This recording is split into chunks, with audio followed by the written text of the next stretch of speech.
করে, সে যে সালাম দিল আসসালামু আলাইকুম। আহমদ ইবনে হাম্বল বলে, যুবক, আমার যাওয়ার জায়গা নেই, সফরে বেরিয়েছি, খুব শীতে কষ্ট পাচ্ছি, রাতে যদি তোমার এই চুলা থেকে একটু আগুন পোহাই কোনো সমস্যা?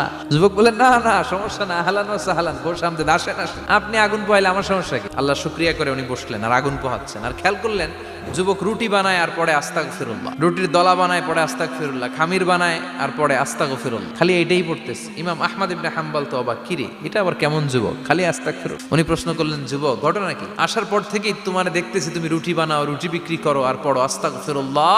যুবক বলে, আস্তাগফিরুল্লাহ আমার সবচেয়ে বেশি পছন্দের আমল, আমি সব সময় আঠার মতো ইস্তেগফারের সাথে লেগে থাকি আর সব সময় পড়তে থাকি আস্তাগফিরুল্লাহ, আর এর বদৌলতে আল্লাহ আমারে মুস্তাজাবুদ দাওয়া বানিয়ে দিয়েছে। আহমদ ইবনে হাম্বল তো অবাক, তুমি মুস্তাজাবুদ দাওয়া, রুটিওয়ালা? আমি এত বছর হাদিস পড়াই, আমিও তো মুস্তাজাবুদ দাওয়া না, তুমি দোয়া করলেই সব কবুল হয়ে যায়? যুবক বলে, নাম আনা মুস্তাজাবুদ দাওয়া, আমি আমার জীবনে যত দোয়া করেছি কবুল করে নিয়েছে কে?